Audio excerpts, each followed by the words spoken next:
Aviator గా helicopter command support squadron 3వ నేతృత్వంలో యుద్ధ విమానాలను నడపడంలో శిక్షణ తీసుకున్నారు.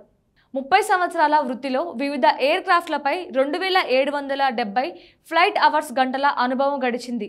నాసా ఆమెను వ్యోమగామినిగా ఎంపిక చేసింది.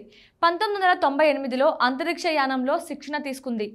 కల్పనా చావ్లా తర్వాత అంతరిక్షంలోకి వెళ్లిన రెండవ మహిళగా సునీత తొలి పర్యటన డిసెంబర్ 2006 నుంచి జూన్ 2007 వరకు జరిగింది. రెండోసారి 2012లో 4 నెలల పాటు అంతర్జాతీయ అంతరిక్ష కేంద్రంలో గడిపింది. అంతరిక్షంలో గడిపిన 322 రోజులలో ఒక్కరోజు కూడా వ్యాయామం చేయకుండా మానలేదు. అంతరిక్ష మొదటి ప్రయాణంలో 6 నెలలు సౌర ఫలకాలను అమర్చడం, ప్రయోగాలకు అనుగా ఆ కేంద్రాన్ని మరమ్మతులు చేయడం వంటివి చేసింది. రెండోసారి ఆర్బిటింగ్ ప్రయోగశాలపై పరిశోధనలు జరిపింది. సునీత విలియమ్స్ యునైటెడ్ స్టేట్స్ నావికా దళ అధికారిని, నాసా వ్యోమగామి, అంతర్జాతీయ అంతరిక్ష స్టేషన్ నిర్వహించిన సాహసయాత్ర 14కు సభ్యురాలుగా చేసింది.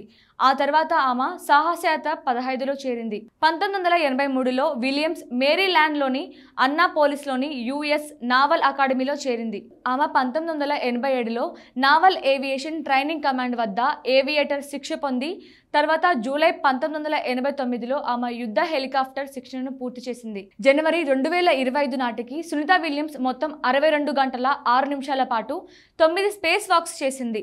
దీంతో ఆమె మహిళల్లో నెంబర్ 1 స్థానంలోను, అలాగే అత్యంత అనుభవజ్ఞులైన స్పేస్ వాకర్ల జాబితాలో 4వ స్థానంలో నిలిచింది. మరో నాసా వ్యోమగామి బారీ విల్మోర్తో కలిసి అంతరిక్ష కేంద్రంలోకి 2024 జూన్ 5వ తేదీన కేవలం 10 రోజుల మిషన్లో భాగంగా ఈ రోదసి యాత్రను చేపట్టారు.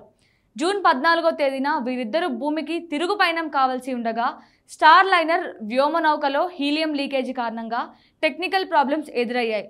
దీంతో వీరి ప్రయాణం వాయిదా పడింది. ఆ తర్వాత జూన్ 26న ఖరారు చేస్తూ నాసా ప్రకటించింది. మళ్ళీ మరోసారి వాయిదా పడింది.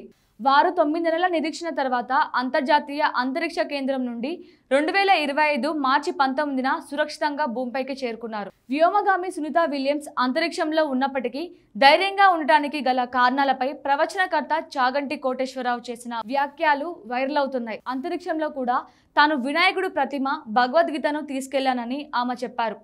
తాను ఎక్కడికి వెళ్ళినా వీటిని తీసుకెళ్తానని, ఇవి 2 ఉంటేనే తనకు అపజయం ఉండదని ఆమె చెప్పారని చాగంటి తెలిపారు. స్పేస్లో తాను భగవద్గీతను చదివినట్లు సునీత విలియమ్స్ గారు వెల్లడించారు. మరెన్నో ఇలాంటి ఇన్ఫర్మేటివ్ వీడియోస్ కోసం మన సిగ్నల్ టీవీని సబ్స్క్రైబ్ చేసుకోండి.